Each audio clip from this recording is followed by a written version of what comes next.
All right, we'll get started. We would like to welcome tournament host Tiger Woods and Hero MotoCorp Executive Chairman Dr. Pavan Munjal to the interview room here at the Hero World Challenge.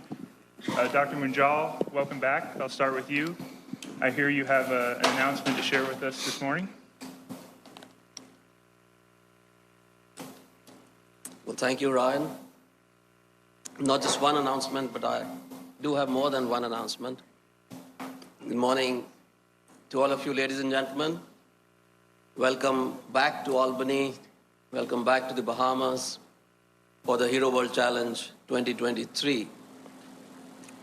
I'm sure, like me, all of you and everyone else watching us live here is very excited for this upcoming week. I was out there yesterday, played 18 holes of golf. The situation here is great. The conditions are beautiful. And as I see on the weather forecast, the weather gods also are going to be with us. As Ryan said, I have an announcement to make, but I have more than one announcement. The first one being, which all of you know, the man on my right making his third comeback to competitive golf, and for the third time at the Hero World Challenge.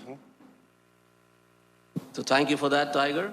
It obviously elevates the stature of the event, obviously gets so much more interest into this particular event, and obviously takes the ratings, whether on television or social media, way, way beyond what we see in the past.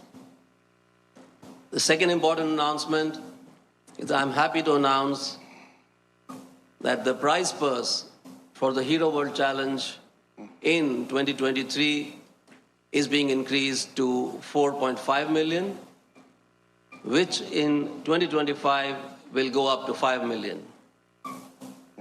At Hero, we do believe it's very important to keep raising the stature of this event and also keep rewarding the players for all their efforts and the time they spend for the game and especially at this event. I'm sure all of us are looking forward to seeing Tiger back on the course, walking 72 holes, and I'm going to be following you, rooting for you. Whether you win or not, the game of golf definitely wins with you coming back on the course. We've seen you in the recent past on TV in Mexico.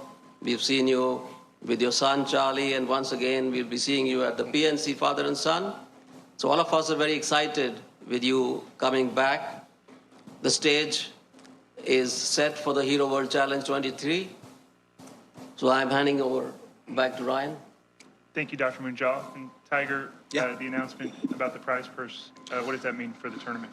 Well, the increase in prize purse just elevates this event, attracts the top players in the world with the event here at Albany and what we've done here throughout the years. And the feedback we've gotten, we've tried to make this event special at the end of the year. These guys have been playing a lot, and we want to make this the most enjoyable week and get them down here and have a great time. And I think that with Hero's involvement in this event has elevated the event, and we're excited to continue that relationship through 2025. And as far as the competition, obviously making your first start since the Masters, how does the game feel coming into this week? Well, yeah, my game feels rusty. I haven't played in a while, so I had my sub-tailor fused, and so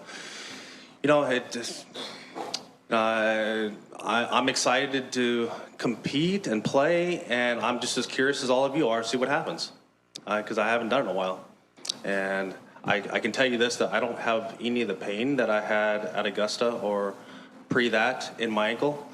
Now, well, other parts are taking the brunt of the load, so I'm a little bit more sore in other areas, but the ankle's good. So that surgery was a success. All right, we'll take some questions out here. If you have a question, we'll get a microphone to you. We'll start with Mark right here in the front. Tiger, when did you decide that you were going to be able to play? What's the build-up been like? And you mentioned not having the pain that you had at Augusta. Will it be the same pre-round routine and post-round routines that you were going through? As far as the commitment to playing, probably after I caddied with Charlie and was able to recover each and every day like that. And people don't realize I was still lifting and still doing a bunch of other things too alongside of that. So in conjunction with that and the endurance part of it, all my beach walks at home, just the accumulation of how could I recover? Can I keep progressing at the same time, right? And I was hitting golf balls a lot, trying to get Charlie ready for the event, and then post-event, I started feeling, you know what, I can probably do this, and so why not? I talked to the committee, and a committee of one was able to give me a spot. Go to Steve in front. Tiger, how concerned are you walking 90 holes? Steve, I'm not concerned at all about walking it. It's more as I said, I don't have any of the ankle pain that I had, with the hardware that's been placed in my foot. That's all gone, but it's the other parts of my body. My knee hurts, my back. The forces go somewhere else. Just like when I had my back fused, the forces got to go somewhere. So it's up the chain. So as I said, I'm just as curious as with all of you, what's going to happen. I haven't done this in a while. Rex on the left. Tiger, I'm sorry to kind of go back, but we haven't really spoken with you. What was your reaction to the June 6th framework announcement? Well, going back to that, I would say that my reaction was surprised. Just like I'm sure a lot of the players were taken back by it, what had happened. And so quickly and without any input or any kind of information about it, and it was just thrown out there. And I was very surprised that the process was what it was, and we were very frustrated what happened, and we took steps going forward to ensure that the player involvement was not going to have, we were not going to be left out of the process like we were. And so part of that process was putting me onto the board and accepting that position. As part of the board, are you pleased now with the direction of the tour, since you're part of the decision-making process? I'm pleased at the process and how it's evolved. Also frustrated in some of the slowness and the governance change that we want to have happen. And December 31st is coming up very quickly. And so there's the timetable there that we would like to implement some of these changes that have not taken place.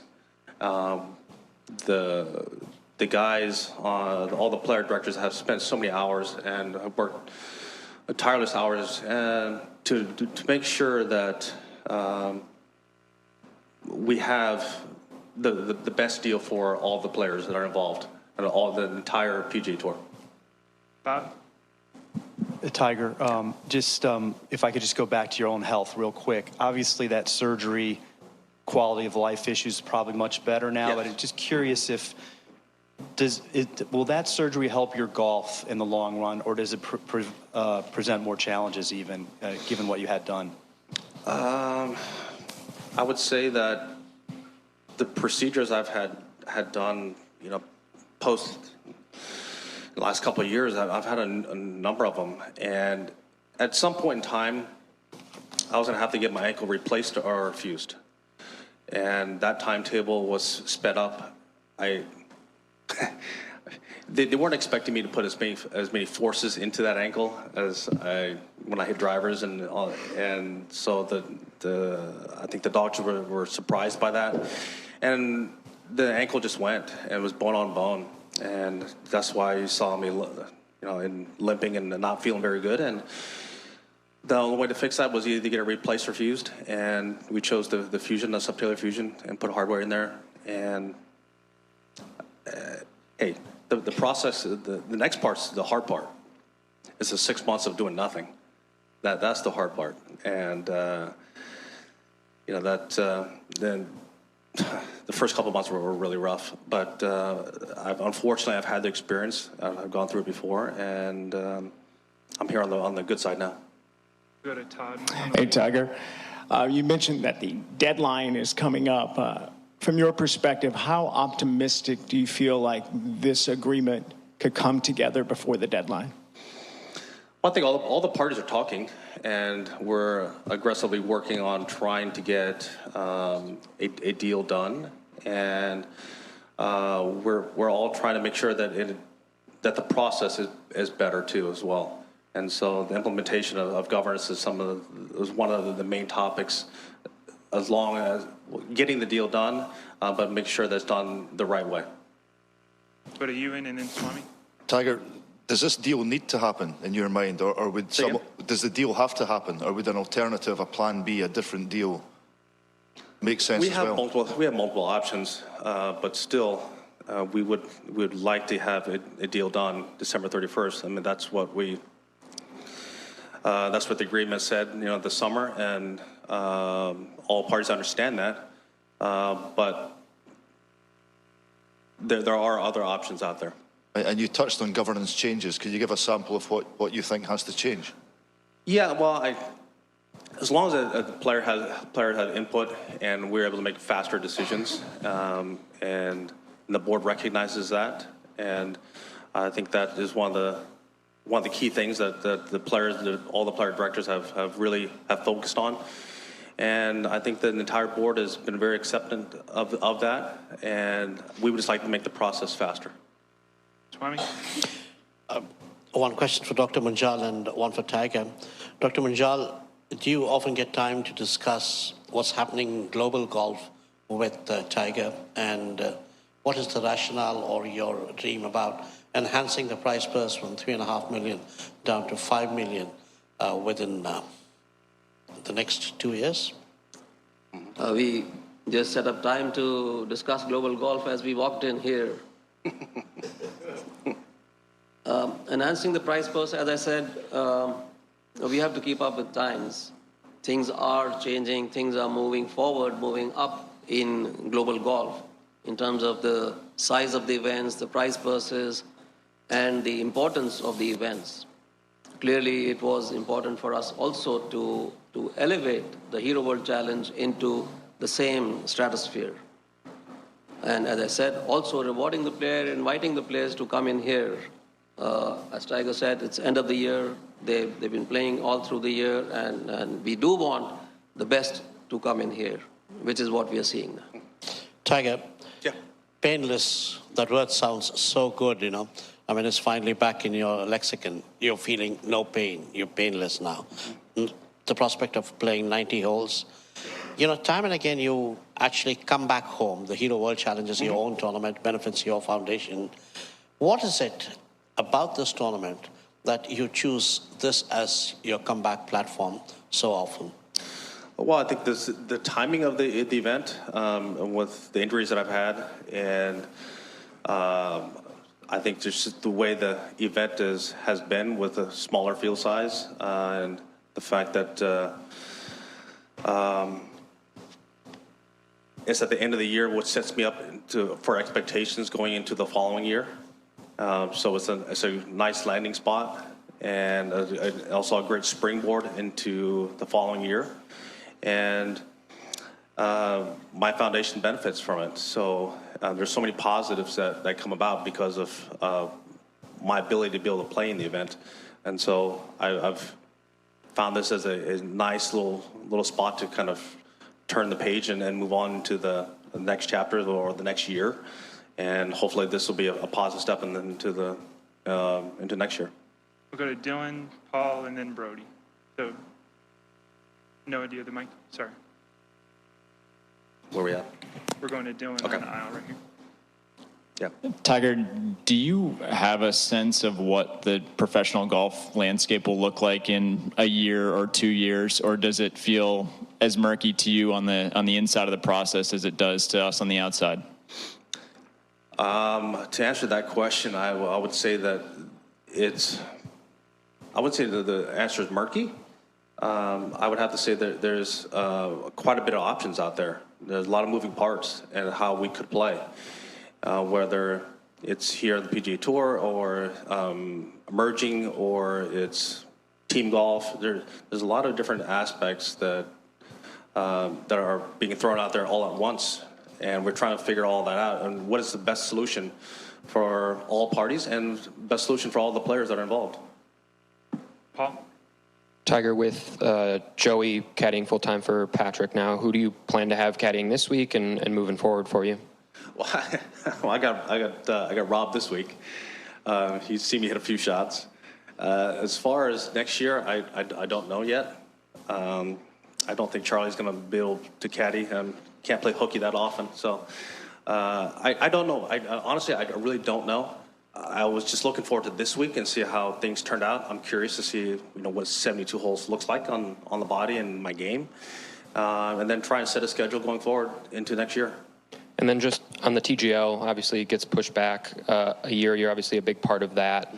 Just your thoughts on how that affects the league and just moving forward, your view on the TGL. Well, I think it was moving very quickly, and I think we can take advantage of time delay, and I think that we can do it right. And I think all the parties that are involved really feel that this is going to be the best thing for it. There's so many partners and so many people that are involved in this league that have had so much brand experience, and they want to get it right, and they have gotten it right. They're billionaires, and so I think that if we're able to capture that, I think going into 25, I think that it'll be positive for all of us. Brody in the back.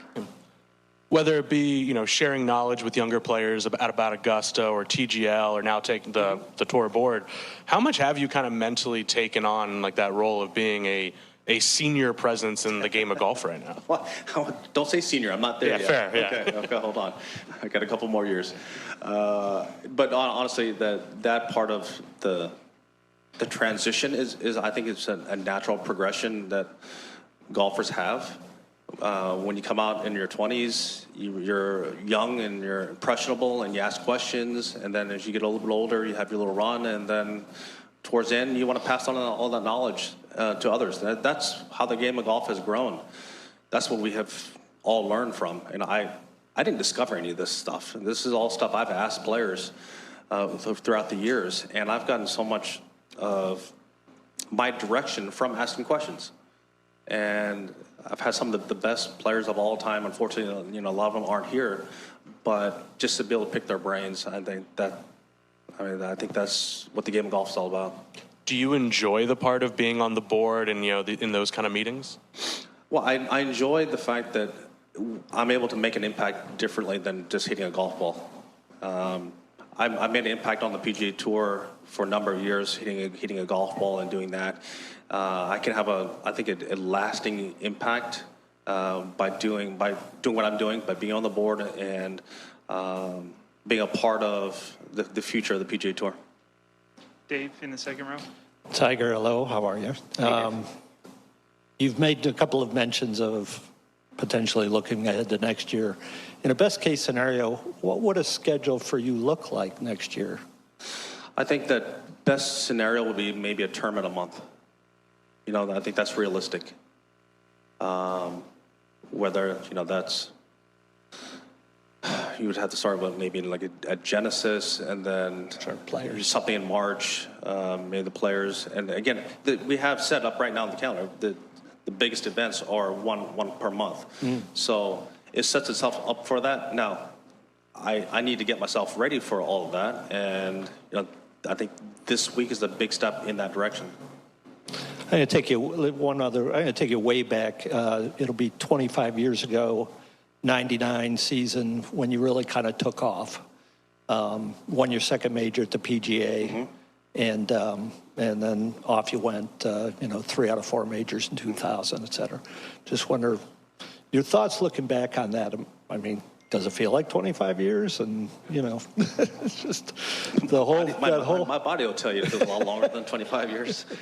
But looking back on that year, I think what people miss on that year, and that's something I don't miss, is that I won 8 times that year. that was a good year. And I know that you saw the PGA and at Medina, but the entire year was a big step in the right direction because of what I had just undertaken in '97. Redoing my golf swing, '98 wasn't all that great, making steps in the right direction. And then, right before the Byron Nelson in '99, things just hit. And I went on a nice run for a few years. Go up front here to Mark. Dave, if you could pass the mic forward.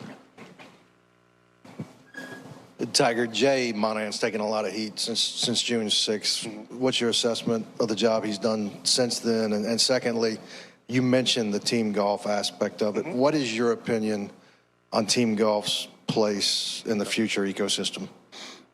I think Jay has been a part of the direction. He understands that what happened prior to that can't happen again, and it won't happen again. Not with the players that are involved, and not with the player directors having the role that we have. Now, as far as team golf, I think there's a way that in which we can all benefit from team golf. It's just how do we do it?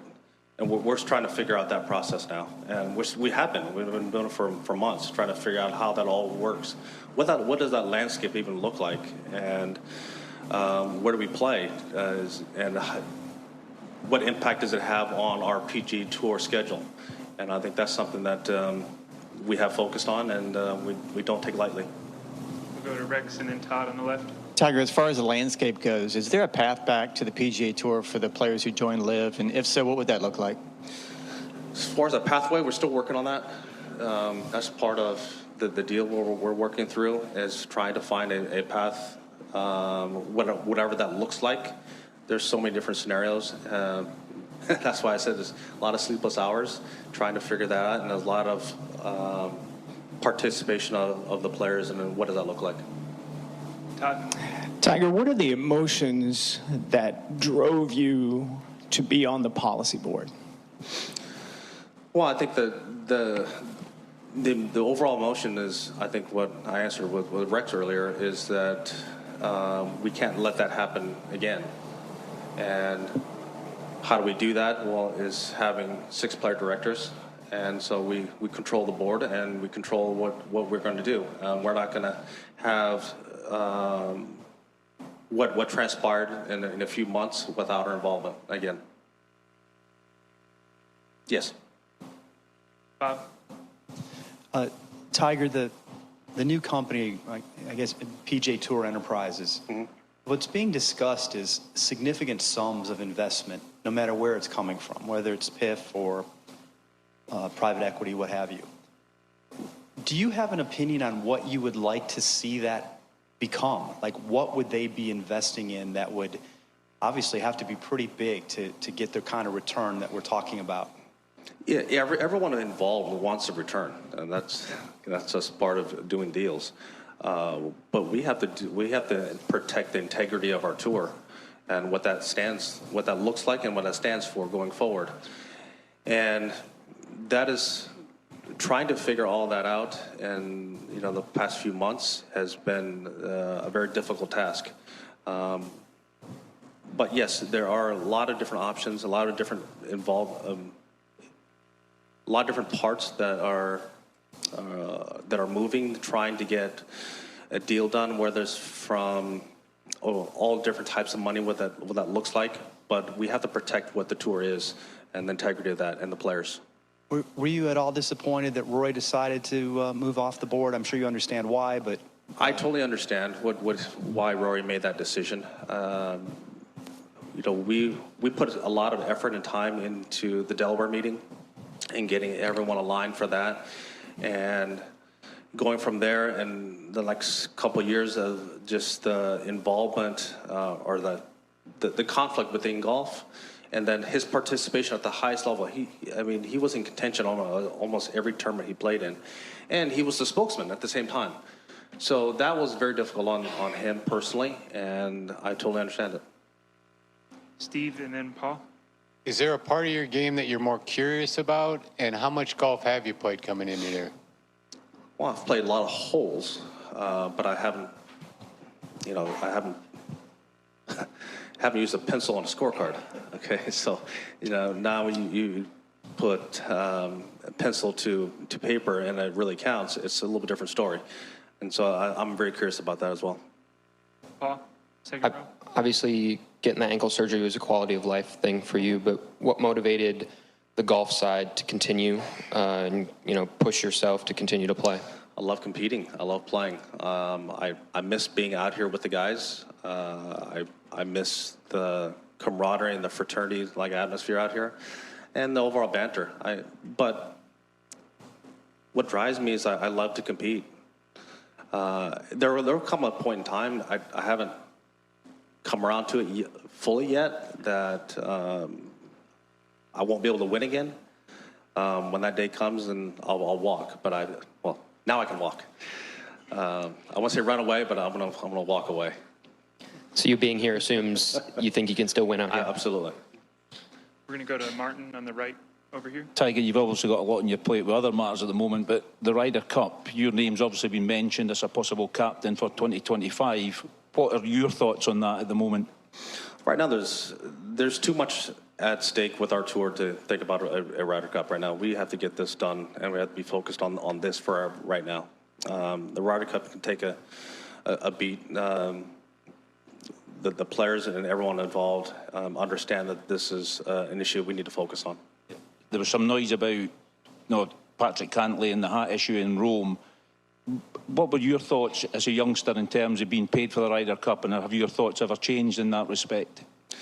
Well, what transpired there is it was media. It was just noise, and then obviously the fact that everyone now carries a mobile device, and that was able to spread. And you're not on home soil, and so anytime someone they're going to try and get in your head, and that's what they tried to do. And I totally get it. The emotions, and we all want to win, and you have a home side and an opposing side. You're going to get heat, and that's what happened. Say again, I'm sorry. That wasn't an issue. We're going to go to Dylan on the left over here. Yeah, Tiger, you mentioned protecting the integrity of the tour and kind of what makes the tour, and I'm curious, like, now we're in this spot where you've sort of stripped it all back. Everything's potentially on the table. What is important about the PGA Tour? Like, what is the bedrock of what makes professional golf valuable? Well, I think that's a great question, Dylan. What we have to do is we have to make sure that we have access to the game. I had access to the game. I had an ability to get on tour. We had to ensure that and have ensure that we protect our schedule, that's what I talked about earlier, and our tour, and take care of the players. And without the players, there is no tour.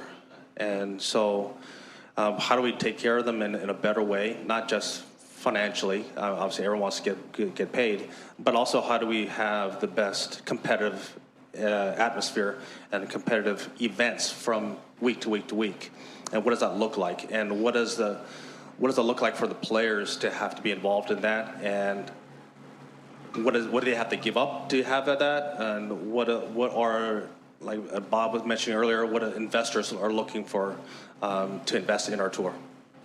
We got one on the aisle here, standing up. Hi, Tiger. You have a good relationship with Rafa Nadal, who is trying to come back in 2024. You did it before, and you are trying to do again. But how do you describe the process for an athlete like Rafa or you, who have win everything and keep the same motivation as ever and trying to get it again? Well, I think what he's done is extraordinary. I mean, he won the Australian Open on a broken foot. I mean, the guy's beyond tough and beyond competitive, and he knows that Father Time is here.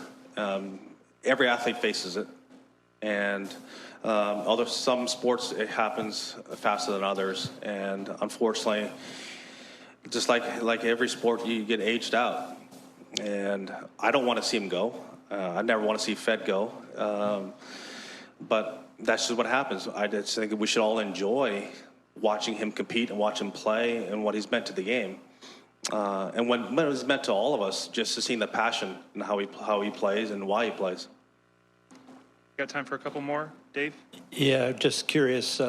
Bob mentioned the investment aspect. How important is it that PIF is involved, or does it really matter if PIF is involved or not in the ultimate, I guess, scheme of what's going on? Well, I think that we're looking at all options and trying to figure out what is the best deal for the players. And that there's a lot of moving parts to that, as I was trying to describe earlier. Mark asked about Jay. Ultimately, do you have faith in Jay and what he can bring and what he can still do? Yeah, that was part of why I came onto the board, is that I did have faith in Jay and what he could do going forward, and what can't happen again. All right, we'll finish up with Mark and then Todd.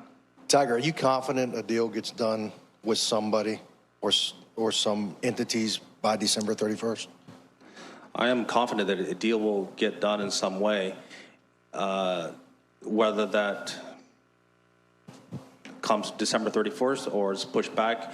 Where all sides understand are working together. Okay, so there are no lawsuits. Everyone's understanding what that looks like, and we're all progressing going forward. And everyone's working right now with no animosity. We're trying to work to try and get a deal done for the tour and for all parties involved. Todd? Hey, Tiger, I want to follow up. You said you were the frustration was a motivation for you to be on the policy board. Was the frustration that about the leadership with Jay and Ed Hurley and Jimmy Dunn, that they forged this agreement without input from the players, or were you just frustrated that the deal actually happened, the framework agreement? Well, I was frustrated at the fact that the players were never involved, and this is our tour, and as I was saying earlier to Rex, is that we were all taken back by it, and it happened so quickly without any of our involvement. No one knew, and that can't happen again. All right, Tiger and Dr. Munjal, thank you very much. Thank you, everyone. Time.